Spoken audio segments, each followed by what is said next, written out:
کی فراہمی کے لیے آپ PFFB آڈیو ورلڈ سے رابطہ کر سکتے ہیں۔ آڈیو ورلڈ کے پاس 5ویں جماعت سے لے کر MA تک کے آرٹس کے مضامین کی ریکارڈنگز دستیاب ہیں۔ یہ آڈیو کتب فری رجسٹرڈ میل کے ذریعے آپ کے گھر پہنچائی جا سکتی ہیں۔ شکریہ۔ انسائیڈ گوانتانامو بے، تحریر وسیم شیخ، CD نمبر 5۔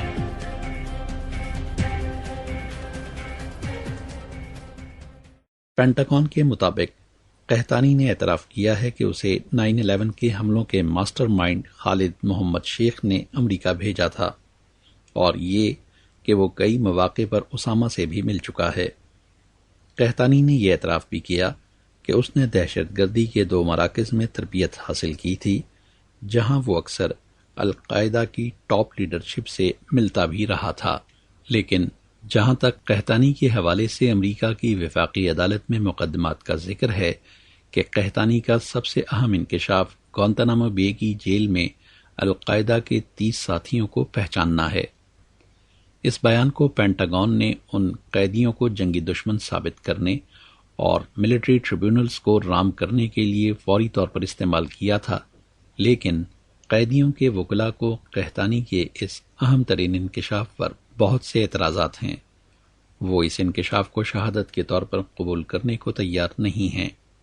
اسی بنا پر امریکی حکومت اور پینٹاگون کا موقف دن بدن کمزور سے کمزور تر ہوتا چلا جا رہا ہے، کیونکہ اب اس بات کو میڈیا سے روکنا ممکن نہیں رہا کہ قحطانی کے بیانات شدید ترین تشدد کے بعد حاصل کیے گئے تھے، اس لیے انہیں عدالت میں بطور گواہی، ثبوت یا شہادت پیش نہیں کیا جا سکتا، کیونکہ دنیا بھر میں ایسی گواہیاں ناقابل اعتبار ہوتی ہیں۔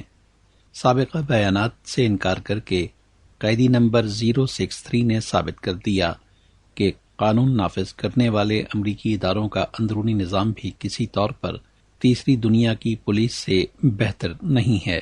وہاں بھی ملزمان سے اپنی مرضی کے بیانات حاصل کرنے کے لیے گھسے پٹے اور تشدد آمیز حربے استعمال کیے جاتے ہیں، جس کا نتیجہ یہ ہوتا ہے کہ ملزمان عدالت میں جا کر اپنے بیانات سے مکر جاتے ہیں۔ قحطانی کی رہائی کے لیے اس کے والد نے نیو یارک کی NGO مرکز برائے حقوق سے رابطہ کیا، جس نے قحطانی کو وکیل کی خدمات لے کر دیں۔ قحطانی کی غیر قانونی قید کے خلاف NGO کی اسٹاف اٹارنی گپتن جلی گیٹرز نے کولمبیا کی وفاقی عدالت میں پہلے رٹ دائر کر رکھی ہے۔ وہ قحطانی کو 2 مرتبہ کیمپ ایکس رے جا کر مل بھی چکی ہے۔ پہلی ملاقات دسمبر 2005 میں ہوئی تھی، جبکہ دوسری ملاقات اس برس جنوری میں ہوئی۔ ایک مترجم کے ذریعے ہونے والی 30 گھنٹوں کی اس ملاقات کے بعد گپتن کا کہنا ہے کہ خوفناک تشدد کے بعد قحطانی ایک ٹوٹا ہوا، خوفزدہ اور ذہنی طور پر غیر حاضر شخص دکھائی دیتا ہے۔ اس نے تقریباً روتے ہوئے اپنے وکیل کو بتایا کہ اسے برسوں تنہا رکھا جاتا رہا، روزانہ تشدد کیا جاتا ہے، گالیاں دی جاتی ہیں۔ کئی بار وہ موت کے منہ سے واپس آیا، جس سے تنگ آ کر اور تفتیش کاروں کو خوش کرنے کے لیے اس نے القاعدہ کے حوالے سے جھوٹے بیانات دیے۔ قحطانی کے کیس میں امریکی حکومت دسمبر 2005 میں پاس ہونے والے قانون قیدیوں سے برتاؤ کا ایکٹ 2005 استعمال کرنے کی کوشش کرے گی، جس کے مطابق گوانتانامو بے کے قیدیوں کے معاملات عدالتی چارہ جوئی سے مستثنی قرار دیے گئے ہیں۔ امریکہ کا یہ متنازع اور کالا قانون 2004 میں جنوبی کیرولینا سے امریکی سینیٹر لینڈسے گراہم نے منظور کروایا تھا۔ یہ قانون کہتا ہے کہ قیدیوں کو اپنی قید یا حراست کے خلاف امریکی عدالتوں سے انصاف حاصل کرنے کے حق کا اطلاق گوانتانامو بے کے عقوبت خانے میں بند قیدیوں پر نہیں کیا جا سکتا، البتہ اس کے لیے اپیل کی جا سکتی ہے، جس کے بعد فیصلہ کیا جائے گا کہ اس قیدی کی اپیل عدالت میں قابل غور ہے یا نہیں۔ اس کے جواب میں قیدیوں کے وکلاء یہ دلیل پیش کر سکتے ہیں کہ یہ قانون امریکی سپریم کورٹ کی 2001 کی اس رولنگ سے متصادم ہے جس کے مطابق امریکہ کی وفاقی عدالتیں ہر اس قیدی کا مقدمہ اور موقف سننے کے لیے کھلی ہیں جسے امریکی حکومت نے دنیا کے کسی بھی حصے میں اپنا قیدی بنا رکھا ہو۔ قسط نمبر 19، حفیظ اللہ شاہ۔ جب افغان کسان حفیظ اللہ شاہ کو گرفتار کیا گیا تو وہ بازار میں خریداری کے لیے چہل قدمی کر رہا تھا۔ اس کا تعلق کروز سے ہے۔ امریکی حکام کا دعویٰ ہے کہ جس وقت اسے گرفتار کیا گیا اس نے کچھ لمحوں پہلے ایک امریکی قافلے پر حملہ کیا تھا اور اس کو ہلکے ہتھیاروں سے نشانہ بنایا تھا۔ جب امریکی دستوں نے اس کا تعاقب کیا تو وہ یعنی حفیظ اللہ شاہ بازار میں گھس گیا اور اسے اس کی فوجی جیکٹ سے پہچانا گیا اور گرفتار کر لیا گیا۔ اپنی گرفتاری کے متعلق حفیظ اللہ شاہ کا کہنا ہے کہ مجھے میری جیکٹ کے سبب پکڑا گیا، یہی میرا جرم ہے۔ آپ سب جانتے ہیں کہ افغانستان میں اسلحہ اور فوجی ساز و سامان خریدنا کتنا آسان ہے۔ ایک ایسے ملک میں جو گزشتہ 30 سالوں سے جنگ میں مشغول ہے، کہاں کا انصاف ہے کہ فوجی جیکٹ پہننے پر ایک شخص کو گرفتار کر لیا جائے؟ میں بازار میں خریداری کر رہا تھا، مجھے گرفتار کر لیا گیا۔ مجھے کچھ سمجھ نہ آیا، اور جب میں کچھ سمجھنے کے لائق ہوا تو کچھ نہیں کر سکتا تھا کیونکہ میں گوانتانامو بے میں تھا۔ گوانتانامو بے سے چند خطوط۔ پہلا خط، جمعہ الدوساری۔ مجھے کچھ پتہ نہیں بات کہاں سے اور کیسے شروع کروں۔ پیارے جوش، پیارے خالد، میرے ترجمان، مجھے بہت دکھ ہے کہ میں تمہیں یہ سب کچھ دیکھنے پر مجبور کر رہا ہوں۔ تم نے اس سے پہلے کسی انسان کو اتنی اذیت میں نہیں دیکھا ہوگا، اذیت بھی ایسی کہ وہ تمہاری آنکھوں کے سامنے جان دے رہا ہو۔ یہ خوفناک اور بھیانک منظر تمہیں دیکھنا پڑ رہا ہے۔ مجھے اس کا بہت دکھ ہے، مگر میرے پاس کوئی دوسرا راستہ نہیں تھا۔ اس عقوبت خانے کی گہرائیوں سے اپنی آواز دنیا تک پہنچانے کا کوئی اور طریقہ بھی ہے؟ دنیا کے، امریکہ کے انصاف پسند لوگ ہماری جانب کیوں نہیں دیکھتے؟ آخر انہیں ہمارے حال کی کب خبر ہوگی؟ ہم اسیران گوانتانامو بے کے بارے میں وہ کب کسی نتیجے پر پہنچیں گے؟ اپنے وطنوں کو لوٹ جانے کے لیے ہمیں اور کتنے برس انتظار کرنا ہوگا؟ ہمارے بیوی بچے، ہمارے خاندان کب تک ہماری راہ تکیں گے؟ آخر اس المیے کا انجام کب ہوگا؟ مایوسی کی یہ تلخیاں کب ختم ہوں گی؟ کتنے روز اور ہماری توہین کی جاتی رہے گی؟ جبر اور غلامی کے دن اور کتنے ہیں؟ پیارے جوش، پیارے خالد، ہم تینوں نے جو وقت ایک ساتھ گزارا میری اذیتوں اور تکلیفوں سے بھرپور ہونے کے باوجود اچھا تھا۔ مجھے امید ہے کہ تم اس وقت کو جمعہ الدوساری نامی ایک شخص کے حوالے سے ہمیشہ یاد رکھو گے، وہ شخص جس نے بہت اذیت اٹھائی، جس کے عقیدہ انسانی محبت اور عزت نفس کو پامال کیا گیا، جو اپنے گھر سے، اپنے وطن سے دور زنجیروں میں جکڑا تشدد کا نشانہ بنتا رہا، جسے اس کے خاندان سے، اس کی ننھی سی بیٹی سے چھین لیا گیا تھا۔ 4 سال کی وہ بیٹی جسے باپ کی بہت ضرورت ہے، سب سے زیادہ ضرورت۔ آخر میرا جرم کیا ہے؟ میں یہاں کیوں قید ہوں؟ میں اور میرے سینکڑوں ساتھی گوانتانامو بے کی اذیت اور بدبختی کے اسیر ہیں۔ انہیں بھول نہ جانا، ان کا کوئی قصور نہیں، یہ بے گناہ ہو کر بھی تشدد کا شکار ہیں۔ کہیں ان کی جانیں بھی میری طرح ہی نہ چلی جائیں، اور جب میری روح اپنے خالق کی طرف پرواز کر رہی ہوگی اور تم میری آخری سانسیں سنو گے تو تم دیکھو گے کہ دنیا نے کس طرح ہمیں تنہا چھوڑ دیا۔ ہماری حکومتیں ہمیں بھول گئیں، عدالتوں میں ہماری سنوائی نہ ہوئی۔ اگر دنیا میں انصاف پر ایمان رکھنے والے لوگ اب بھی ہماری آواز سن سکیں تو میں کچھ دیر میں کفن میں لپٹنے سے اب بھی بچ سکتا ہوں۔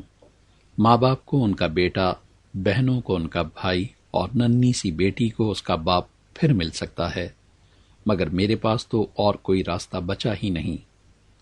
جب میں قبر میں اتارا جاؤں گا تو تم میرے خون کے کچھ قطرے لے لینا اور میرے کفن کا ایک ٹکڑا بھی، چاہو تو میرے مردہ جسم سے کچھ گوشت کاٹ بھی لینا اور میری تصویریں بنا لینا۔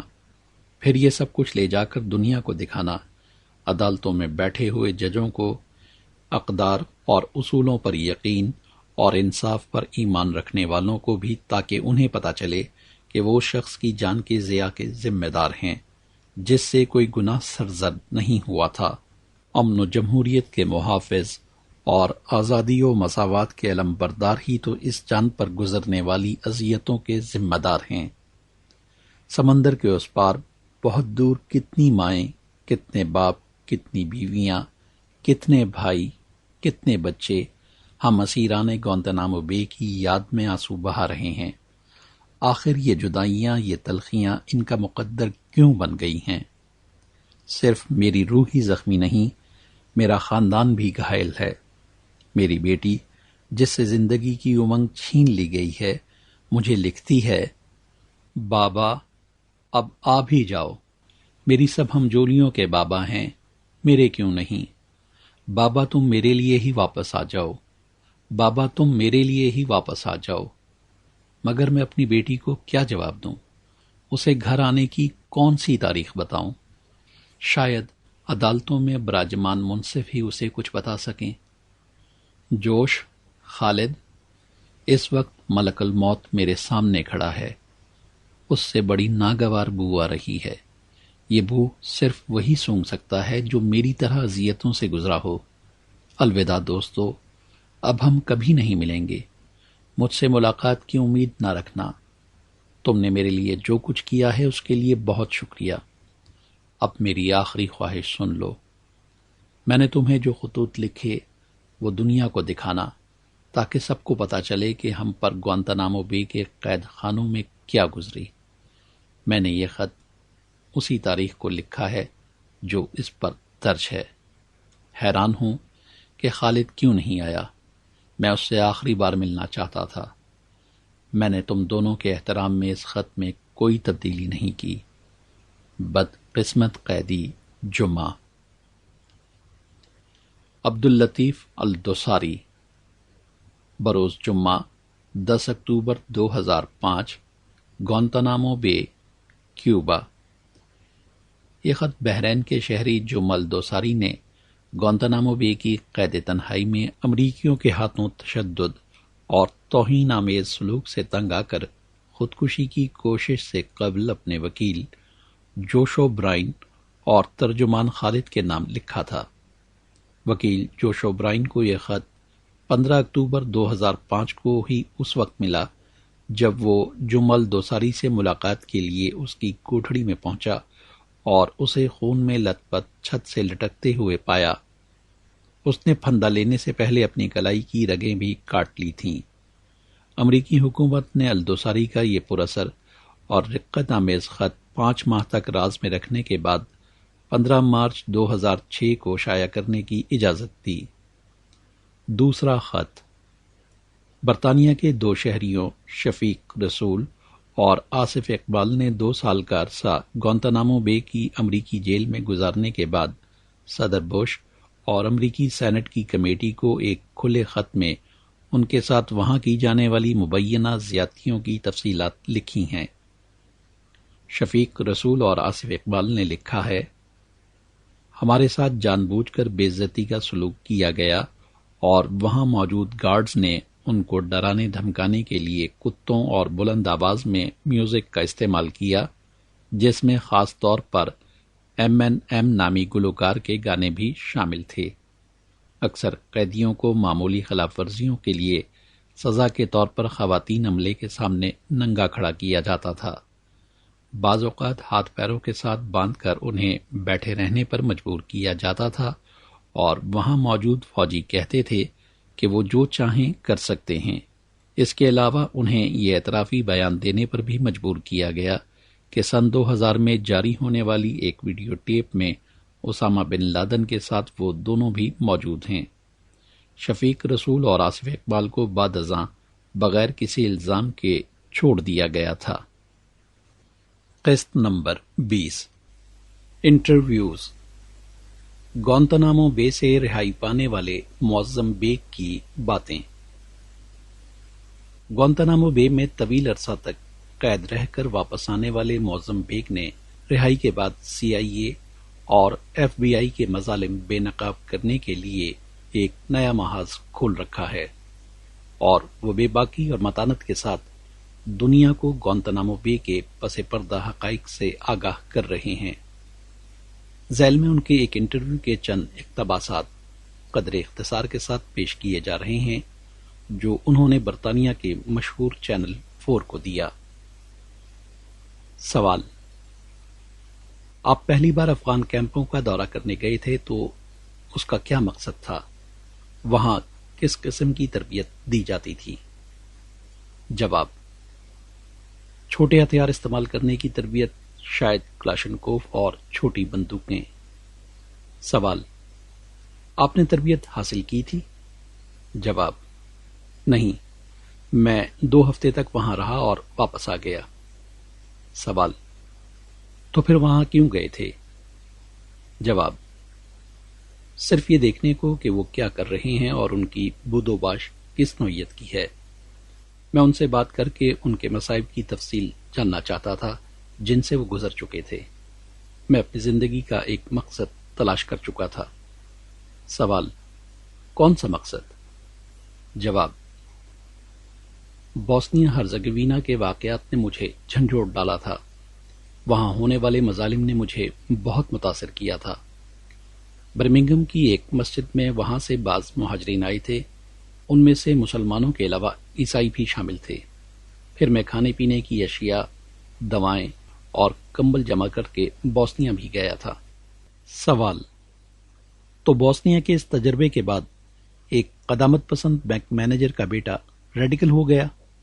جواب: کسی حد تک، لیکن اس کا مطلب یہ نہیں کہ میں اسامہ بن لادن یا القاعدہ کے تصورات سے ہم آہنگ تھا۔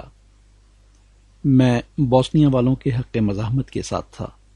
عالمی برادری اس سلسلے میں اپنی ذمہ داریوں سے پہلو تہی کر رہی ہے تو لوگوں کو چاہیے کہ ان کی مدد کریں۔ سوال: آپ نے ہتھیار اٹھائے؟ جواب: نہیں۔ سوال: کبھی اس کا خیال آیا؟ جواب: ہاں، لیکن مجھے اس کا کوئی تجربہ نہیں تھا کہ میں مہاجرین کی مدد کس طرح کر سکتا ہوں۔ سوال: آپ کی بک شاپ اسلامی کتب کے لیے مخصوص تھی جب آپ کو پہلے گرفتار کیا گیا؟ جواب: ہاں، درست ہے۔ سوال: یہ بک شاپ ایک طرح ایک کمیونٹی سینٹر بن گئی تھی۔ کتابوں کے علاوہ وہاں اور کیا چیزیں فروخت کی جاتی تھیں؟ جواب: اس میں اسلامی مصنوعات، ملبوسات، شہد اور اسلام سے منسلک دوسری چیزیں بھی فروخت کی جاتی تھیں۔ سوال: اور ٹیپ؟ جواب: کیسٹ، ویڈیو ٹیپ، تیل اور اس قسم کی دوسری چیزیں بھی۔ سوال: سیاسی نوعیت کی چیزیں؟ جواب: کسی حد تک۔ اگر اس دکان کو کلپ میں دیکھا جائے تو سیاسی نوعیت کی چیزیں بہت کم مقدار میں تھیں۔ سوال: آپ بن لادن کے کیسٹ بھی فروخت کرتے تھے؟ جواب: نہیں۔ سوال: جب آپ پہلی بار افغانستان گئے تو سب سے پہلے کس کیمپ کا دورہ کیا؟ جواب: یہ کردوں کا کیمپ تھا جو شمالی عراق میں صدام حسین کی فوج سے لڑ رہے تھے۔ سوال: لیکن جلال آباد میں آپ القاعدہ کے اثرات سے قریب تر ہوں گے؟ جواب: القاعدہ کے اثرات ارد گرد موجود تھے، لیکن اس وقت افغانستان میں کم و بیش 50 کیمپ رہے ہوں گے۔ القاعدہ کے 2 یا 3 کیمپ ہوں گے۔ سوال: لیکن آپ 1998 میں القاعدہ سے واقفیت رکھتے تھے؟ جواب: میں نام جانتا تھا۔ سوال: مجھے وہ سوال پھر دہرانے دیں۔ آپ نے 2 مختلف کیمپوں کا دورہ کیا۔ آپ نے امریکیوں کو یہی بتایا تھا، لیکن یہاں لندن میں بیٹھے کسی شخص کی سمجھ میں یہ بات نہیں آئے گی کہ اگر تربیت حاصل کرنا مقصود نہ ہو تو کوئی شخص ایسے کیمپ میں کیوں جائے گا، اور آپ 2 بار گئے۔ جواب: ہاں۔ سوال: 5 سال کے دوران 2 بار؟ جواب: ہاں۔ سوال: آپ کیوں گئے تھے؟ جواب: میرے پاس پاکستان کی شہریت بھی ہے. ہر مہینے یہاں سے ہزاروں لوگ پاکستان جاتے ہیں اور افغانستان اگلے دروازے کی طرح ہے. یہ ایسے ہی ہے جیسے آپ یہاں سے فرانس بلکہ ویلز چلے جائیں. اس لیے یہ کوئی غیر معمولی بات نہیں تھی. سوال: یہ کسی ملک جانے کا نہیں بلکہ تربیتی کیمپ میں جانے کا معاملہ ہے. جواب: یہ تو محض سرحد کے دوسری طرف جانے کی بات ہے. میں دیکھنا چاہتا تھا، ایک ایسی چیز کا مشاہدہ کرنا چاہتا تھا جو میں نے اس سے پہلے کبھی نہیں دیکھی تھی. سوال: لیکن ان میں سے ایک کیمپ واضح طور پر امریکی امداد سے چل رہا تھا، شمالی اتحاد کے زیر اثر. جواب: سوال: لیکن 1998 میں صورتحال تبدیل ہو گئی، اس لیے آپ نے جس کیمپ کا دورہ کیا تھا وہ طالبان کے القاعدہ کے زیر اثر رہا ہوگا. جواب: ضروری نہیں، کیونکہ میں نے جس کیمپ کا دورہ کیا تھا اسے طالبان نے غالباً اسی سال بند کر دیا تھا. امریکی تفتیش کاروں سے گفتگو کے دوران مجھے یہی معلوم ہوا کہ افغانستان میں تمام کیمپوں کا کنٹرول القاعدہ کے ہاتھ میں چلا گیا تھا. سوال: اور بوسنیا اور افغانستان میں لرزہ خیز مصائب کا مشاہدہ کرنے کے بعد ہتھیار اٹھانے کا خیال آپ کے ذہن میں نہیں آیا؟ جواب: مالی معاونت فراہم کرنے کے علاوہ ہتھیار اٹھانے کا خیال میرے ذہن میں نہیں آیا. سوال: کبھی نہیں؟ جواب: نہیں. سوال: آپ طالبان کے زیر تسلط افغانستان میں اپنی بیوی اور بچوں کو ساتھ لے کر گئے. برمنگم میں آپ کی بیوی آزادی سے گھوم پھر سکتی ہے. آپ اسے وہاں لے گئے جہاں اسے برقع پہننا پڑا ہوگا، اور بچوں پر بھی. جواب: ان کے قوانین سخت ضرور تھے لیکن اتنے برے بھی نہیں تھے جتنا اس کا تاثر دیا جاتا ہے. وہ سخت تو تھے، اپنے آپ کو نقصان پہنچا رہے تھے. بہرحال میرے بیوی بچوں کو ہر جگہ آنے جانے کی آزادی تھی. سوال: آخر برمنگم سے افغانستان جانے کے پیچھے کون سے عوامل کار فرما تھے؟ کیا جزوی سبب یہ تھا کہ آپ کی دکان پر چھاپا مارا گیا تو؟ جواب: بہت سے اسباب تھے، بعض اوقات وضاحت کرنا مشکل ہو جاتا ہے. میں ایک ایسے ملک میں گیا تھا جہاں لوگ مفلوق الحال تھے. میں ان لوگوں کی مدد کی آرزو رکھتا تھا جن کے مقابلے میں قدر آسودہ حال تھا. شاید میں 1-2 سال تک اپنے بیوی بچوں کی معیت میں ان کے ساتھ رہنا اور مناسب وقت پر واپس آنا چاہتا تھا. سوال: 9/11 کے واقعے کی خبر سن کر آپ کے کیا تاثرات تھے؟ جواب: میں نے افغانستان سے ایک دوست کو فون کیا تھا. اس نے بتایا کہ امریکی افغانستان پر حملہ کرنے والے ہیں. مجھے یاد ہے میں نے واضح الفاظ میں اس سے یہ کہا تھا کہ غلط کاروں کو ضرور انجام تک پہنچانا چاہیے، لیکن امید کی جانی چاہیے کہ غیر متعلقہ لوگوں کو اس حملے کا ذمہ دار نہیں ٹھہرایا جائے گا. سوال: آپ پرخطر حالات پہ تھے، اس وقت آپ کیا کرنا چاہتے تھے؟ جواب: ہم کابل سے چلے آئے. میں اور میرے بیوی بچے مجھ سے بچھڑ گئے تھے. پاکستان پہنچنے کے لیے مجھے 2 دن تک پیادہ پہاڑی راستہ طے کرنا پڑا. اگرچہ میں اپنے منصوبوں کو ترک نہیں کرنا چاہتا تھا جن پر ہم نے اتنی محنت کی تھی اور رقم صرف کی تھی. قسط نمبر 21. سوال: آپ یہ کیسے کہہ سکتے ہیں؟ جواب: کیونکہ گاڑی میں انہوں نے میرا نقاب اتار کر میرا چہرہ دیکھا تھا. ان میں سے ایک نے افغان کیپ پہن رکھی تھی. اس نے ایک ہتھکڑی نکالی اور مجھ سے کہا، جانتے ہو یہ ہتھکڑیاں کہاں سے آئی ہیں؟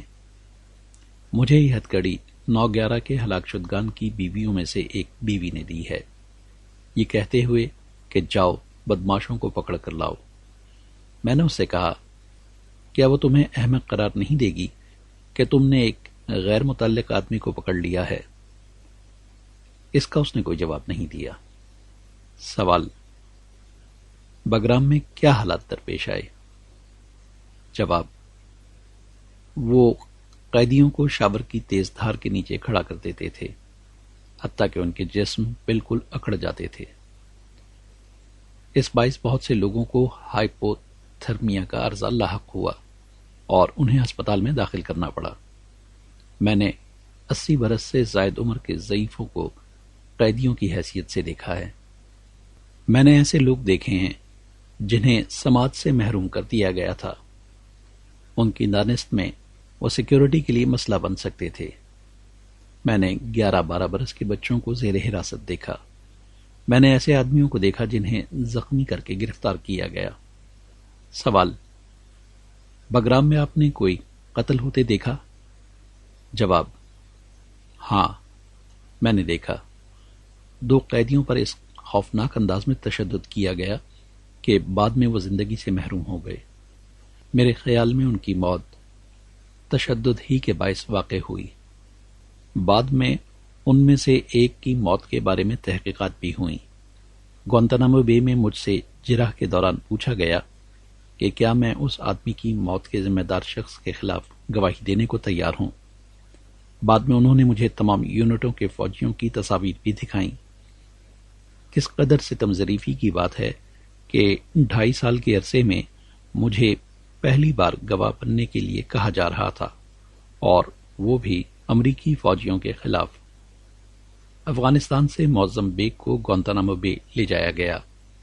انہیں بتایا گیا کہ وہاں ان کے خلاف مقدمے کی سماعت ہوگی، جس کے نتیجے میں برقی کرسی، گیس چیمبر یا زہر کے انجیکشن کے ذریعے ہلاک کر دیا جائے گا۔ انہیں وکیل فراہم نہیں کیا گیا اور ان پر اس قدر دباؤ ڈالا گیا کہ انہوں نے ان کے تحریر کردہ اعترافی بیان پر دستخط کر دیے۔ سوال: آپ نے کس بات کا اعتراف کیا؟ جواب: بدترین بات یہ تھی کہ میں نے 1993 یا 1994 میں امداد کے لیے 200 پاؤنڈ کی جو رقم بھیجی تھی اسے 9/11 کے واقعے کے لیے مالی امداد فراہم کرنے سے منسلک کر دیا گیا۔ میرے اصرار پر وہ اس نقطے کو حذف کرنے پر آمادہ نہیں ہوئے۔ سوال: آپ نے کبھی کسی آدمی کو قتل کیا؟ جواب: قطعاً نہیں۔ سوال: آپ نے کبھی ریوالور یا بندوق ہاتھ میں پکڑی ہے؟ جواب: ہاں، پاکستان میں۔ جب میں افغانستان میں تھا تو وہاں اپنی حفاظت کے لیے ریوالور رکھتا تھا اور اس کا لائسنس میرے پاس موجود تھا۔ سوال: کیا اعترافی بیان میں یہ کہا گیا تھا کہ آپ اسامہ بن لادن سے ملے تھے؟ جواب: نہیں، ایسی کوئی بات اس میں نہیں تھی، کیونکہ میں اس سے کبھی نہیں ملا۔ میں کبھی القاعدہ کے کسی اہلکار سے نہیں ملا۔ سوال: گوانتانامو بے میں جب آپ اپنی کوٹڑی میں تھے تو یہ خیال آتا تھا کہ موت آپ کا انتظار کر رہی ہے؟ جواب: میں موت سے بھی زیادہ بھیانک صورتحال کا تصور کر رہا تھا۔ محافظوں نے مجھے بتایا کہ تمہاری ڈاک بند ہے، حالات حاضرہ سے تم باخبر نہیں ہو، ٹی وی اور ریڈیو تک تمہاری رسائی نہیں ہے، تمہیں وکیل کی خدمات سے بھی محروم رکھا گیا ہے۔ اس کا مطلب یہی ہے کہ تمہیں موت کی سزا دینے کا فیصلہ ہو چکا ہے۔ سوال: لوگ گوانتانامو بے میں اذیت رسانی کا ذکر کرتے ہیں، لیکن آپ کو وہاں اذیت کا نشانہ بنایا گیا؟ جواب: میں کہوں گا حالات اذیت ناک تھے، لیکن کم از کم مجھ پر تشدد نہیں کیا گیا۔ سوال: بگرام میں آپ پر تشدد کیا گیا تھا؟ جواب: ہاں۔ سوال: دنیا کے بارے میں آپ کا کیا نقطہ نظر ہے؟ کیا دہشت گردی کے بارے میں آپ کے خیالات میں کوئی تبدیلی آئی ہے؟ جواب: میرے خیال میں 9/11 کے حملے کا کوئی جواز نہیں تھا۔ امریکیوں کے ساتھ ناروا سلوک کیا گیا۔ دہشت گردی کسی قسم کا حل پیش نہیں کرتی، تاہم جب لوگ اپنی زندگی کا تحفظ کرنے کے لیے جد و جہد کرتے ہیں تو یہ اکثر قانونی اور جائز عمل ہو جاتا ہے۔ کیپٹن ریٹائرڈ جیمز یی کا انٹرویو۔ امریکی فوج کے مسلمان کیپٹن ریٹائرڈ جیمز یی کو ستمبر 2003 میں گوانتانامو بے میں مسلم امام بنا کر بھیجا گیا تھا۔ لیکن وہاں انہیں اچانک گرفتار کر لیا گیا۔ ان پر شرمناک الزامات عائد کیے گئے اور انہیں 76 دن تک قید و بند کی صعوبتیں بھی جھیلنا پڑیں، لیکن جب 2005 میں انہیں فوج چھوڑنی پڑی تو ان کے خلاف تمام الزامات واپس لے لیے گئے۔ امریکی میڈیا کے ریڈیو کال W91 NM سین فرانسسکو نے کیپٹن جیمز یی سے ایک انٹرویو میں کئی ایسے سوال پوچھے جن کا جواب انہوں نے دیتے ہوئے ثابت کیا کہ مسلمان ہونا ہی سب سے بڑا جرم ہے، چاہے وہ گوانتانامو بے میں ہوں یا امریکی فوج میں۔ کیپٹن ریٹائرڈ جیمز یی سے جو سوالات کیے گئے اور ان کے جوابات جو دیے گئے وہ کچھ یوں تھے۔ سوال: جب آپ کو امام بنا کر گوانتانامو بے بھیجا گیا تو بتائیے کہ آپ کی 660 قیدیوں کے حوالے سے کیا ذمہ داریاں تھیں؟ کیپٹن جیمز یی: دراصل جب مجھے وہاں امام بنا کر تعینات کیا گیا تو میری اولین ذمہ داریوں میں انہیں نماز پڑھانا اور اسلام کے ارکان پر کاربند رہنے کی تبلیغ کرنا تھی۔ مجھے اجازت تھی کہ میں روزانہ ان قیدیوں سے ملوں اور ان کی تربیت کروں، کیونکہ وہاں قیدیوں کے ساتھ امریکی تفتیش کاروں کا رویہ غلط تھا جس پر تمام مسلمان مشتعل تھے۔ سوال: ڈونلڈ رمسفیلڈ نے اپنے ایک بیان میں کہا تھا کہ گوانتانامو بے میں قید تمام افراد انتہائی برے حالات میں ہیں، آپ نے انہیں کیسے پایا؟ کیپٹن جیمز یی: میں ڈونلڈ رمسفیلڈ کے خیالات سے اتفاق نہیں کرتا۔ وہاں تو نوعمر بچے قید تھے جن کی عمریں 12 سے 14 برس تک تھیں، جبکہ وہاں چین کے 10 یا 12 افراد بھی قید تھے جو ایغرو نسل کے مسلمان ہیں۔ خود ان کے بارے میں امریکی تحقیقات کاروں کا کہنا ہے کہ یہ بے گناہ ہیں۔ امریکی ضلعی عدالت انہیں بے گناہ قرار دے چکی ہے، پھر بھی ان کو 2003 تک رہا نہیں کیا گیا۔ وہاں کئی قیدیوں نے بھوک ہڑتال کی جس پر انہیں زبردستی کھانا کھلایا جاتا تھا۔ بہت سے لوگوں کو میں نے دیکھا کہ وہ مشتعل تھے اور ان میں سے چند نے تو خودکشی کی کوشش کی۔ یہ سب وہاں امریکی فوجیوں کی طرف سے قرآن پاک کی بے حرمتی کے سبب ہوا تھا۔ سوال: کیا آپ نے ظلم و تشدد اپنی آنکھوں سے دیکھا تھا؟ کیپٹن جیمز یی: کچھ خبروں کے بارے میں تو میں براہ راست جانتا تھا کہ حلال اشیاء، نماز کی اجازت وغیرہ تو ملتی تھی، لیکن سب سے اہم معاملہ قرآن پاک کی بے حرمتی کا تھا۔ وہاں قیدیوں نے مجھے رو رو کر بتایا کہ امریکیوں نے دوران تفتیش قرآن پاک زمین پر پھینک دیا اور اس پر پیر رکھے۔ یہ سب ناقابل برداشت تھا۔ یہ بات نیوز ویک نے اپنی اشاعت میں دنیا کو بتائی، جس پر عالم اسلام نے اپنے شدید رد عمل کا مظاہرہ کیا۔ اس کے بعد پینٹاگون کی طرف سے سختی کی گئی اور امریکی تفتیش کاروں کو بتایا گیا کہ قرآن کی بے حرمتی نہ کریں۔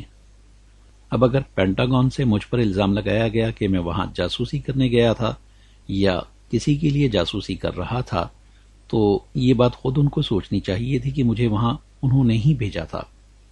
سوال: خود حکومت نے کہا ہے کہ دہشت گردی کے خلاف جنگ اسلام کے خلاف نہیں ہے، لیکن آپ نے کہا کہ یہ جنگ اسلام کے خلاف ہے، ایسا کیوں؟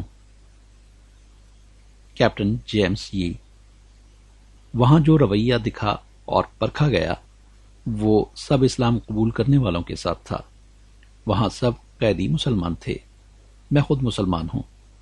وہاں سب سے نفرت کی جاتی ہے، چاہے اس کا تعلق قیدیوں سے ہو یا امریکی فوج سے، بس اس کا مسلمان ہونا ہی لائق نفرت ہے۔ میں اس کی مثال ہوں۔ صرف مجھ اکیلے مسلمان امام کو گرفتار نہیں کیا گیا، بلکہ وہاں مزید 2 اماموں کو پکڑ لیا گیا، وہ بھی امریکی مسلمان تھے۔ سوال: کیا وہاں قید سب افراد غلط ہیں یا چند ایک؟ آپ کیا سمجھتے ہیں؟ کیپٹن جیمز یی: امریکیوں کا کہنا ہے کہ تمام 660 قیدی 9/11 میں ملوث ہیں، چاہے براہ راست نہ صحیح لیکن کسی نہ کسی حد تک۔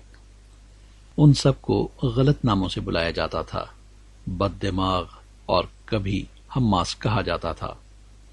سوال: کیا آپ اپنے حوالے سے جاسوسی کے الزامات پر کچھ کہیں گے؟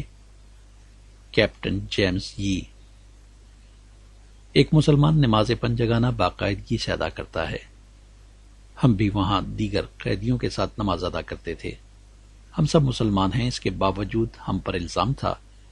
کئی بار امریکی سپاہیوں نے میرے سامنے کہا، کون ناہنجار اس چینی طالبان کو گوانتانامو بے بھیجنے کا ذمہ دار ہے؟ اب یہ چینی طالبان ہمیں درس دے گا کہ ہم امریکی کس طرح اپنے قیدیوں کے ساتھ سلوک کریں۔ اس قسم کے ریمارک سے آپ خود اندازہ لگا سکتے ہیں کہ وہاں مسلمانوں کے ساتھ کیسا سلوک کیا جاتا رہا ہوگا۔ سوال: آپ کو گرفتار کر کے وہی سلوک کیا گیا جیسا کہ گوانتانامو بے کے قیدی شکایت کرتے رہے ہیں؟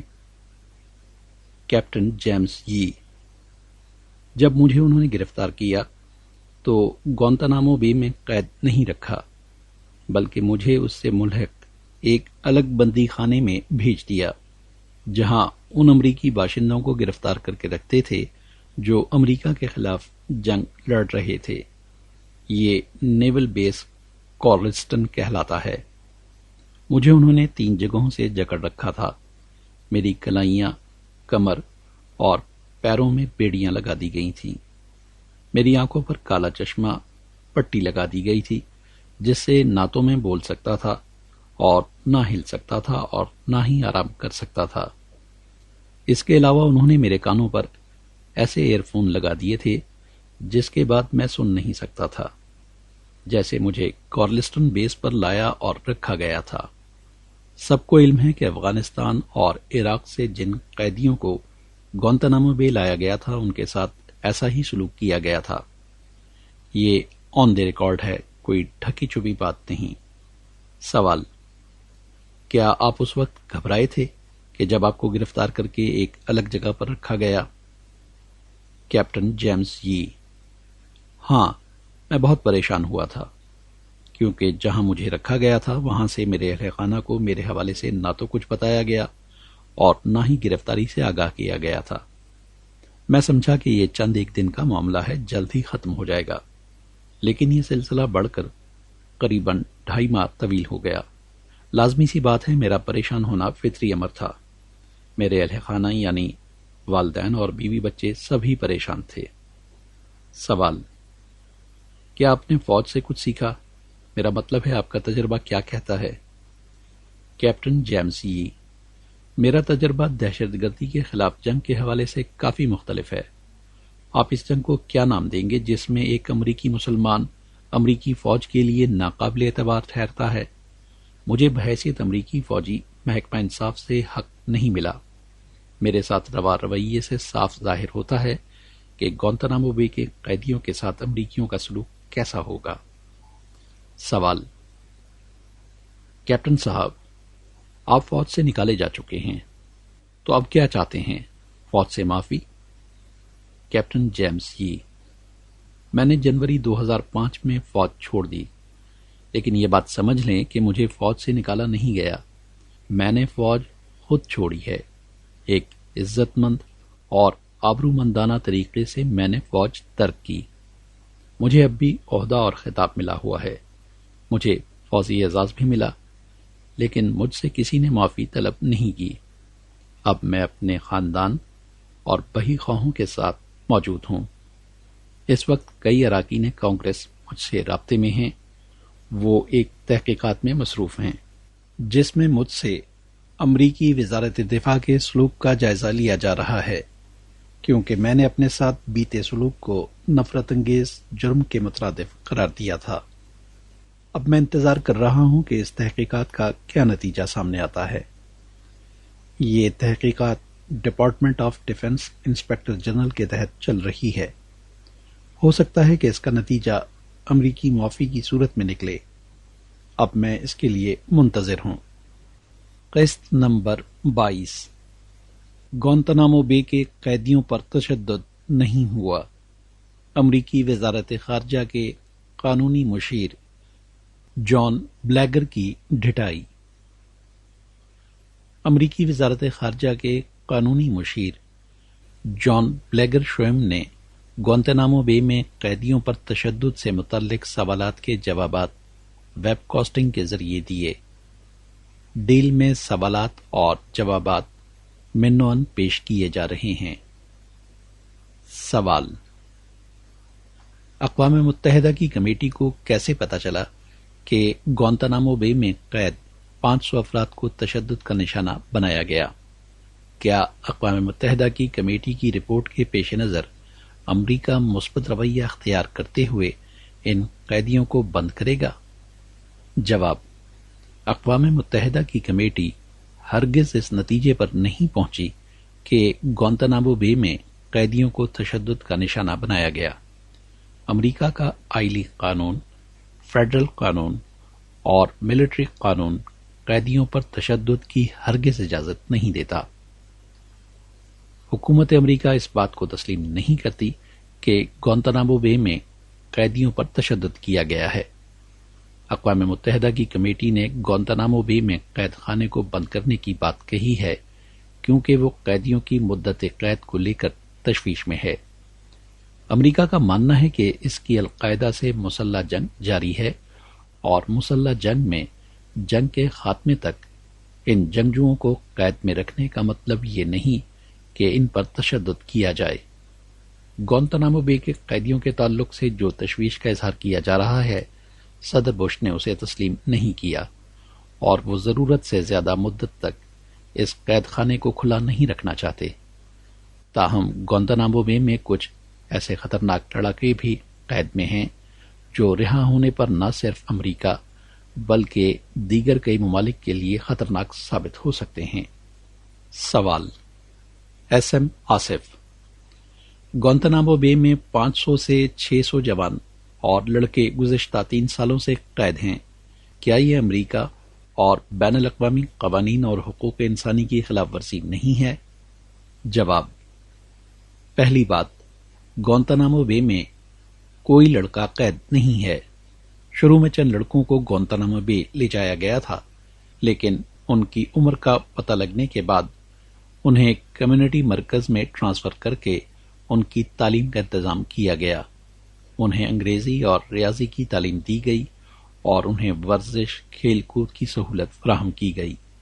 بعد میں انہیں آزاد کر کے ان کے آبائی وطن روانہ کر دیا گیا، جہاں جا کر انہوں نے اس بات کو تسلیم کیا کہ امریکی قید میں ان کے ساتھ عمدہ سلوک کیا گیا۔ دوسری بات، ہم یہ تسلیم نہیں کرتے کہ گوانتانامو بے میں قیدیوں کو رکھنا بین الاقوامی، امریکی اور حقوق انسانی کے قوانین کی خلاف ورزی ہے۔ القاعدہ نے خود اعلان کیا ہے کہ وہ امریکہ سے جنگ لڑ رہے ہیں۔ القاعدہ نے ہمارے سفارت خانوں، بحری جہازوں اور شہروں پر حملے کیے اور 3000 افراد کو مار ڈالا۔ جنگ کے روایتی اصول کے مطابق دشمن کو جنگ کے خاتمے تک قید رکھنا جائز ہے اور اس دوران ان پر مقدمہ چلانا، انہیں وکالت کا موقع دینا ضروری نہیں ہے۔ ہمارا ماننا ہے کہ یہ کوئی معمولی مجرم نہیں جنہیں پولیس نے گرفتار کیا ہو اور ان پر مقدمہ قائم کیا جائے، بلکہ ان تمام لڑکوں کو میدان جنگ سے افغانستان سے گرفتار کیا گیا۔ افغانستان میں متحدہ افواج کو اقوام متحدہ کی تائید حاصل ہے۔ ہمیں معترضین کی طرف سے جتائی جا رہی تشویش کا احساس ہے، تاہم ہمارا ماننا ہے کہ بین الاقوامی قوانین پر پوری طرح عمل کر رہے ہیں۔ جہاں تک قیدیوں پر مقدمہ قائم کرنے کی بات ہے، یہ درست ہے کہ ان لوگوں نے اپنے اپنے ممالک سے القاعدہ کے کیمپوں تک دہشت گردی کے سفر میں امریکہ کے موجودہ قوانین کی خلاف ورزی نہ کی ہو، لیکن اس کا یہ مطلب نہیں کہ وہ بے گناہ ہیں اور انہوں نے کوئی غلط کام نہیں کیا۔ ہمارا ماننا ہے کہ یہ لوگ وہ جنگجو ہیں جو امریکہ کے خلاف براہ راست مسلح جنگ لڑ رہے ہیں۔ سوال: Asghar Ansari: physician for human rights کا کہنا ہے کہ امریکہ گوانتانامو بے میں قید افراد کو منظم ذہنی تشدد کا شکار بنا رہا ہے۔ اسی طرح کی بات دیگر کئی تنظیمیں کر چکی ہیں۔ امریکہ ان رپورٹوں کو کیوں تسلیم نہیں کرتا اور نہ ہی ان کا کوئی واضح جواب دیتا ہے؟ جواب: امریکہ کی پالیسی اور قانون کے مطابق کسی بھی قیدی پر ذہنی، جسمانی یا کسی بھی طرح کے تشدد کی اجازت نہیں ہے۔ ہم جانتے ہیں کہ لوگوں نے طویل مدت کی قید کو ذہنی تشدد قرار دیا ہے، لیکن ہم اسے تسلیم نہیں کرتے۔ کوئی بھی شخص قید پسند نہیں کرتا، لیکن جنگ کے دوران دشمن لڑکوں کو جنگ کے خاتمے تک قید میں رکھا جاتا ہے۔ یہ قید ان کے لیے باعث تکلیف تو ہوتی ہے، لیکن یہ ذہنی تشدد ہرگز نہیں اور نہ ہی یہ غیر قانونی ہے۔ دوران جنگ قید کیے گئے دشمن پر مقدمہ قائم کرنا یا رہا کرنے کے معاملے میں بین الاقوامی قانون کا حوالہ نہیں دیا جا سکتا۔ سوال: امریکہ کی سپریم کورٹ نے بش انتظامیہ کو حکم دیا کہ گوانتانامو بے کے قیدیوں کو سول کورٹ تک کی رسائی دی جائے تاکہ وہ اپنی قید کے خلاف عدالت کا دروازہ کھٹکھٹا سکیں۔ اس سلسلے میں بش انتظامیہ نے کیا اقدام کیے اور کتنے قیدیوں کو مواقع فراہم کیے؟ جواب: سپریم کورٹ کے حکم کے مطابق گوانتانامو بے کے تمام قیدیوں کو امریکہ کی عدالتوں میں مقدمہ دائر کرنے کا موقع دیا گیا ہے اور تمام قیدیوں کو وکیلوں کی سہولت بھی فراہم کی گئی ہے۔ اس کے علاوہ سپریم کورٹ کے حکم کے مطابق ہر قیدی کو کمبائنڈ سٹیٹس ریویو پینل کے سامنے آ کر اپنے معاملے کو پیش کرنے کی اجازت دی گئی ہے۔ اس پینل میں اعلیٰ عہدیدار شامل ہیں جو قیدیوں کی جرح سن کر ان کے حالات کو پرکھنے کی کوشش کریں۔ جن حالات میں شخص گرفتار کیا گیا اور یہ جاننے کی کوشش کرتے ہیں کہ آیا قیدی واقعی امریکہ کے خلاف مسلح جنگ میں شامل رہا ہے یا بے گناہ ہے۔ تشدد، مظالم، بے حرمتی، گواہیاں، آزادانہ رپورٹیں۔ گوانتانامو بے میں قرآن اور اہل قرآن پر کیا گزری؟ مئی 2005 کے پہلے ہفتے 2 تا 9 مئی کے امریکی جریدہ نیوز ویک کے شمارے میں گوانتانامو بے کے ایکس رے کیمپ میں قیدیوں کے ساتھ امریکی فوجی تفتیشکاروں کے ظالمانہ سلوک اور توہین قرآن کے حوالے سے ایک رپورٹ بعنوان گوانتانامو بے اسکینڈل سپریڈ، گوانتانامو بے کا پھیلا ہوا اسکینڈل شائع ہوئی۔ اس رپورٹ میں گوانتانامو بے میں ہونے والے ایبیوزز، زیادتی کے واقعات، ایف بی آئی نے ای میل کے ذریعے جو الزامات لگائے ان کی تحقیق کرنے والے کچھ لوگوں نے تصدیق کی اور بتایا کہ یہ واقعات 2004 کے اختتام پر سامنے آئے تھے۔ تفتیشی افسروں نے یہ کہہ کر شکوک و شبہات ابھارنے کی کوشش کی کہ انہوں نے قرآن شریف کو بیت الخلاء میں رکھا اور کم از کم ایک کیس میں مقدس کتاب کو فلش کر دیا۔ نیوز ویک نے اس رپورٹ میں فوج کے ایک ترجمان کے حوالے سے اس بات کی تصدیق کی کہ 10 تفتیشی افسروں کو گوانتانامو بے میں قیدیوں کے ساتھ بدسلوکی کے لیے مقرر کیا گیا تھا۔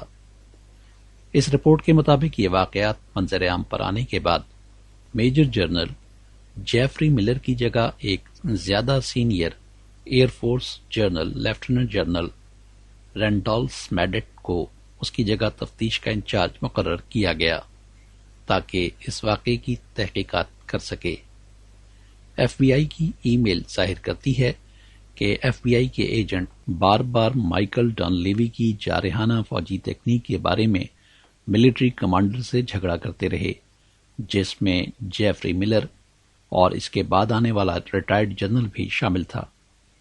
دونوں بیورو کے طریقہ کار کے بارے میں متفق تھے۔ ڈی او ڈی کو آگے بڑھنے کے احکامات سیک ڈیف سے ملتے تھے۔ ایک ای میل میں جارحانہ تفتیش کے احکامات کے بارے سیکرٹری ڈیفنس ڈونلڈ رمسفیلڈ کا بھی حوالہ دیا گیا۔ تفتیش کرنے والے ذرائع کے مطابق تفتیشی افسروں کو ایسے شواہد نہیں ملے جن سے یہ ثابت ہوتا ہو کہ میجر جنرل جیفری ملر نے رونما ہونے والے زیادتی کے واقعات کے بارے میں احکامات جاری کیے ہوں، لیکن بطور انچارج اسے اس کے بارے میں علم ہونا چاہیے تھا اور اسے ان واقعات کو روکنے کی کوشش کرنی چاہیے تھی۔ نیوز ویک 2 تا 9 مئی 2005۔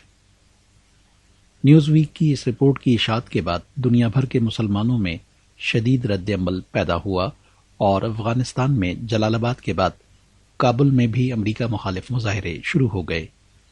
کابل یونیورسٹی اور پولی ٹیکنیک ادارے کے طلباء نے احتجاجی جلوس نکالے، امریکی پرچم نظر آتش کیا اور صدر بش کے پتلے جلائے گئے۔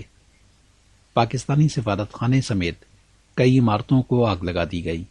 افغان پولیس نے مظاہرین کو منتشر کرنے کے لیے فائرنگ کی، جس کی وجہ سے کم از کم 16 افراد جاں بحق ہو گئے۔ امریکہ مخالف احتجاجی مظاہروں نے دنیا کے طول و عرض میں شدت اختیار کی تو امریکی حکام کو بھی اس رپورٹ کا نوٹس لینا پڑا اور نیوز ویک کے ذمہ داروں کو طلب کر کے رپورٹ کے بارے میں سخت باز پرس کی گئی اور نیوز ویک کو مجبور کیا گیا کہ وہ اپنی شائع کردہ رپورٹ سے یہ کہہ کر دستبردار ہو جائے کہ قرآن کے حوالے سے بیان کیے گئے واقعات تصدیق شدہ نہ تھے۔ تاہم اس رپورٹ کے بارے میں بھی نیوز ویک انتظامیہ کا موقف یہی تھا کہ انہوں نے رپورٹ شائع کرنے سے قبل وزارت دفاع یعنی پینٹاگان کو ارسال کی تھی اور وزارت دفاع نے اس کے مندرجات پر کوئی اعتراض نہیں کیا تھا، لیکن رپورٹ شائع ہونے کے بعد عالمی سطح پر رد عمل سامنے آیا تو اسٹیٹ ڈپارٹمنٹ کو بھی معاملے کی حساسیت کا اندازہ ہوا۔ چنانچہ اگلے ہی دن عالمی میڈیا سے بات کرتے ہوئے اسٹیٹ ڈپارٹمنٹ کے ترجمان نے کہا کہ یہ رپورٹ بے بنیاد ہے۔ امریکی وزیر خارجہ کونڈیلیزا رائس نے امریکہ مخالف مظاہروں پر مجبوراً کہا کہ نیوز ویک کی رپورٹ نے امریکہ کے لیے بڑا مسئلہ پیدا کر دیا ہے۔ رپورٹ کی اشاعت سے مسلم دنیا میں امریکہ مخالف رد عمل اور اشتعال پیدا ہوا ہے۔ حالانکہ اب نیوز ویک انتظامیہ نے اپنی رپورٹ کے حوالے سے اعتراف کر لیا ہے کہ وہ درست نہیں تھی، لیکن مظاہروں میں کئی جانیں ضائع ہو چکی ہیں۔ کونڈیلیزا رائس نے کہا کہ امریکی مخالف عناصر نے اس رپورٹ کو اپنے مقاصد کے لیے استعمال کیا ہے۔ امریکیوں کو مسلمانوں کے جذبات کا پوری طرح احساس ہے اور ہم مذہبی آزادیوں کی پوری طرح حمایت کرتے ہیں۔ قسط نمبر 23۔ اس سے پہلے امریکی joint chiefs of staff committee کے چیئرمین جنرل رچرڈ مائرز نے کہا تھا کہ گوانتانامو بے میں قرآن پاک کی بے حرمتی کے الزامات کی تحقیقات کے دوران امریکی فوجیوں کی جانب سے قرآن پاک کی بے حرمتی کے کوئی شواہد نہیں ملے۔ جنرل مائرز نے کہا کہ رپورٹ شائع ہونے کے بعد افغانستان میں ہونے والے پرتشدد واقعات کے پیچھے سیاسی مقاصد تھے، حالانکہ ابھی سوائے ایک واقعے کے توہین قرآن کا کوئی دوسرا واقعہ تحقیقات میں ثابت نہیں ہوا ہے۔ بحوالہ نوائے وقت 13 مئی 2005۔ نیوز ویک نے 23 مئی کے شمارے میں توہین قرآن کے حوالے سے شائع ہونے والی رپورٹ کے بعد پیدا ہونے والے مسلم امہ کے رد عمل اور پہلی رپورٹ کے اہم نکات کی تفصیلات شائع کی ہیں۔ ایون تھامس اپنی report how a fire broke out کے عنوان سے لکھتا ہے، نیوز ویک کی گوانتانامو میں مبینہ زیادتی کی شائع کردہ رپورٹ نے عالم اسلام میں بے چینی کی لہر پیدا کر دی ہے۔ رپورٹ کی اشاعت کے بعد افغانستان سے ہوتے ہوئے پورے عالم اسلام میں ہنگامے شروع ہو گئے جو غزہ سے لے کر انڈونیشیا تک پھیل گئے۔ مظاہرین توہین قرآن کے واقعے پر مشتعل تھے اور انہوں نے افغانستان کے مختلف صوبوں میں قائم عالمی ریلیف ایجنسیوں کے دفاتر کی عمارتوں میں آگ لگا دی، سامان اور عمارات کو تباہ کر دیا، کئی گاڑیاں بھی جلا دی گئیں۔ ان مظاہروں میں کم سے کم 15 افراد کی جانیں چلی گئیں اور کئی زخمی ہو گئے۔ یہ ایک سخت اور کپکپی طاری کر دینے والی صورتحال پر خطے میں قائم اپنی حمایت یافتہ ماڈریٹ حکومتوں کے غیر مستحکم ہونے کے امکانات سے پریشان ہو رہے تھے۔ ایون تھامس کے بقول یہ چنگاری اس وقت بھڑکی جب سابق پاکستانی کرکٹر عمران خان نے ایک پریس کانفرنس منعقد کی اور نیوز ویک کی وہ کاپی لہراتے ہوئے دکھائی جس میں گوانتانامو بے کے قید خانے میں قرآن مجید کو ٹوائلٹ میں رکھنے اور پھر اس میں بہا دینے کے بارے میں رپورٹ شائع ہوئی تھی۔ عمران خان نے بھرپور احتجاج کرتے ہوئے کہا کہ امریکہ یہ کیا کر رہا ہے، یہ قرآن کی بے حرمتی اور بے ادبی ہے۔ اس کے بعد عمران خان نے علماء سے بھی زیادہ اشتعال انگیز جملوں میں احتجاج کیا، جسے پاکستانی حکام کے بقول مقامی ریڈیو سے لے کر پڑوسی ملک افغانستان کے طول و عرض میں نشر کیا گیا اور جسے امریکہ دشمن بنیاد پرستوں نے فوراً ہی امریکہ دوست حامد کرزئی کی حکومت کے خلاف بے اطمینانی پھیلانے کا ذریعہ بنانا چاہا۔ ایون تھامس مزید لکھتا ہے کہ گزشتہ ہفتے پینٹاگون کے ترجمان لارنس ڈیلٹا نے کہا کہ نیوز ویک کی اصل کہانی غلط تھی۔ ایون تھامس کی طویل رپورٹ میں اس بات سے انکار نہیں کیا گیا کہ توہین قرآن کا کوئی واقعہ سرے سے ہوا ہی نہیں تھا، اور نیوز ویک میں شائع ہونے والی پہلی رپورٹ غلط تھی، بلکہ بعد میں یہ بات پھر دہرائی گئی کہ نیوز ویک نے اعلیٰ حکام کو رپورٹ کے مندرجات سے پہلے ہی آگاہ کر دیا تھا، لیکن انہوں نے سوائے چند باتوں کے قرآن کو ٹوائلٹ میں فلش کرنے سمیت قیدیوں پر کی جانے والی مبینہ زیادتی کی تفصیلات سے انکار نہیں کیا تھا۔ نیوز ویک نے بعد ازاں امریکی حکومت کے دباؤ پر معذرت کرتے ہوئے اپنی رپورٹ واپس لے لی، تاہم بعد میں دیگر کئی ذرائع سے بھی ان واقعات کی تصدیق ہو گئی۔ آج عالمی سطح پر یہ سوال بھی اٹھایا جا رہا ہے کہ امریکہ جو آزادی اظہار اور آزادی پریس کا داعی اور حامی ہے، اس نے نیوز ویک انتظامیہ کو مجبور کر کے خود اپنے ہی دعووں کی تردید کر دی ہے، اور خود نیوز ویک انتظامیہ بھی اس سوال کی زد میں ہے کہ حرمت صحافت کا بھرم انہوں نے امریکی حکومت کے دباؤ پر کیوں توڑ دیا۔ نیو یارک ٹائمز کی رپورٹ۔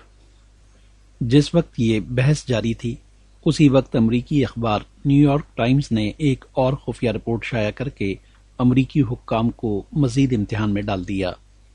نیو یارک ٹائمز نے کسی طرح اس خفیہ رپورٹ کی کاپی حاصل کر لی جو افغانستان میں بگرام ہوائی اڈے پر قائم امریکی عقوبت خانے میں 2 افغان قیدیوں کے قتل کے بعد مرتب کی گئی تھی۔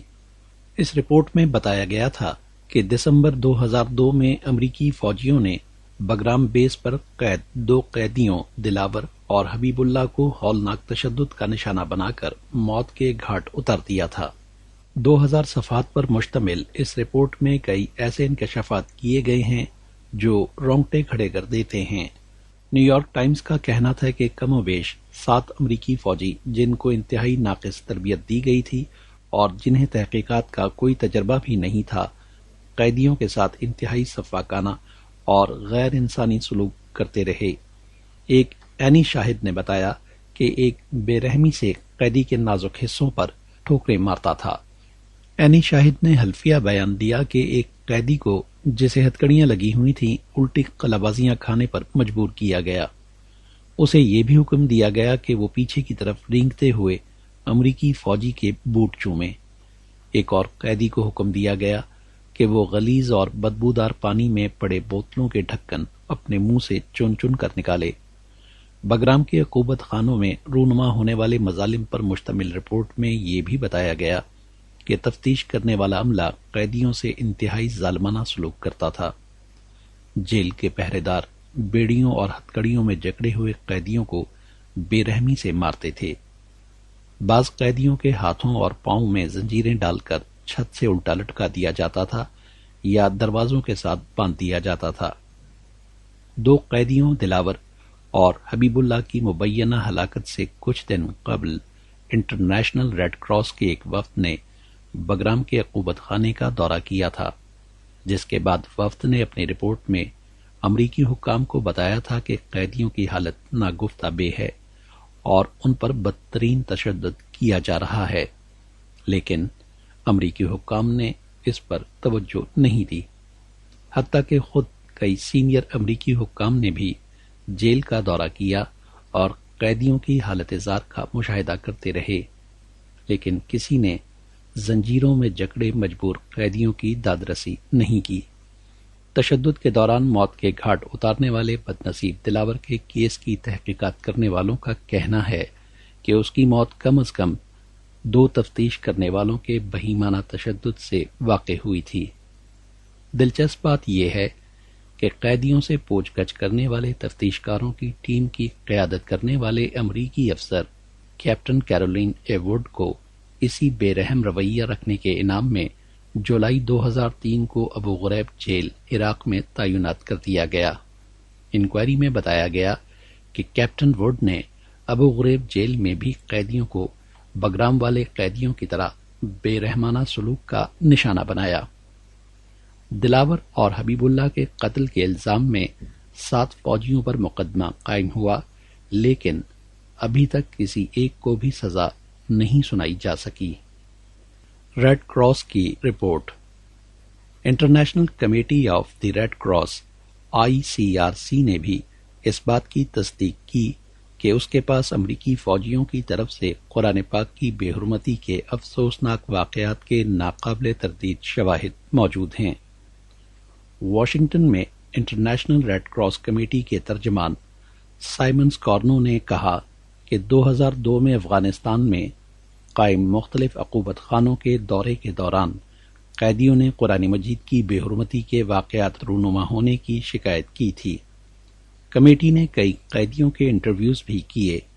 گوانتانامو بے سے 3 سال بعد رہائی پانے والے ایک 40 سالہ قیدی عبدالرحیم نے بتایا کہ امریکی تفتیش کار اکثر و بیشتر قرآن پاک کی بے حرمتی کرتے۔ وہ ہمارے سامنے قرآن لاتے اور کہتے کہ یہی ہے وہ تمہاری مقدس کتاب جس نے تمہیں ہمارے خلاف جنگ کرنے کی تعلیم دی ہے۔ پھر قرآن کو زمین پر پھینک دیا جاتا اور امریکی فوجی اس پر پاؤں رکھ دیتے۔ عبدالرحیم نے بتایا کہ ہم زنجیروں میں بندھے لاچار ہوتے، لیکن اس پر اپنے غم و غصے کے اظہار کے لیے بھوک ہڑتال کر دیتے۔ عبدالرحیم نے بتایا کہ قرآن مجید کی بے حرمتی کرنے والے تفتیش کار قیدیوں سے کہتے کہ ہمیں ایسا کرنے سے کوئی نہیں روک سکتا۔ بحوالہ روزنامہ اسلام 18 مئی 2005۔ گھر کے بھیدی کی گواہی، سارجنٹ ایرک سار کی تصدیق۔ امریکی حکام گوانتانامو بے میں ہونے والے تشدد اور قرآن پاک کی بے حرمتی کے واقعات کی تردید کر رہے تھے اور ذرائع ابلاغ اور دیگر عالمی اداروں کی رپورٹیں کسی خاطر میں نہ لا رہے تھے۔ اس وقت گوانتانامو بے کے کیمپ ایکس رے میں بطور مترجم کام کرنے والے ایک سابق امریکی فوجی کی ایک کتاب منظر عام پر آ گئی۔ اس کتاب میں گوانتانامو بے کے قیدیوں پر مظالم کی تصویر کا ایک اور پہلو سامنے آیا۔ سارجنٹ ایرک سار کی کتاب ان سائڈ دی وار ایک ایسے وقت میں سامنے آئی جب عراق کی ابو غریب جیل میں قیدیوں سے اذیت ناک سلوک کرنے والوں کی عدالتی سماعت کی وجہ سے امریکی فوج کی قیدیوں پر زیادتیوں کا معاملہ ایک بار پھر شہ سرخیوں میں تھا۔ سارجنٹ سار نے اس کتاب اور بعد ازاں اپنے انٹرویوز میں بتایا کہ گوانتانامو بے میں 3 درجے کی جنسی اذیت رسانی نے عراق میں قیدیوں کے ساتھ بدسلوکی کے لیے خطرناک مثال قائم کی۔ سارجنٹ سار کا کہنا تھا کہ گوانتانامو بے کیمپ کے نظام میں اصلاحات کی کوششوں کے باوجود اب بھی وہاں ان اقدار کی پامالی کی جا رہی ہے جنہیں بچانے کے لیے امریکہ دہشت گردی کے خلاف نبردآزما ہے۔ سارجنٹ سار نے قیدیوں سے برے طریقے سے تفتیش کی ایک مثال دیتے ہوئے کہا کہ گوانتانامو بے میں بطور عربی مترجم اپنے 6 ماہ کے قیام کے دوران اس نے ایک خاتون تفتیش کار کو ایک سعودی قیدی کا حوصلہ توڑتے ہوئے دیکھا۔ اس سعودی کو فضائی تربیت کے ایک امریکی اسکول میں داخلے کے بعد حراست میں لیا گیا تھا۔ سارجنٹ سار کے بقول بیڑیوں میں بندھے اس سعودی قیدی کے کپڑے خاتون تفتیش کار سارجنٹ بروک نے پھاڑنے شروع کیے اور ساتھ ہی ساتھ اس قیدی کی مردانگی پر گھٹیا قسم کی تانہ زنی شروع کر دی۔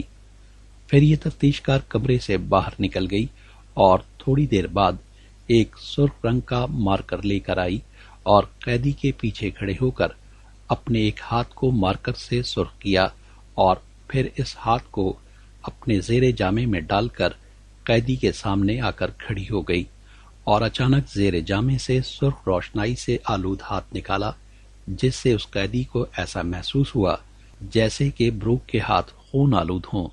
اس نے یہی ہاتھ قیدی کے منہ پر مل دیا اور قیدی غصے اور بے بسی سے پاگل ہو کر اپنی ہتکڑیاں توڑنے کی کوشش کرنے لگا۔ اس دوران بروک اس قیدی پر اللہ کی مدد کے حوالے سے فقرے بازی کرتی رہی۔ اس اذیت ناکی کے بعد قیدی کو منہ صاف کرنے کے لیے پانی فراہم کیے بغیر اس کے سیل میں واپس بھیج دیا گیا۔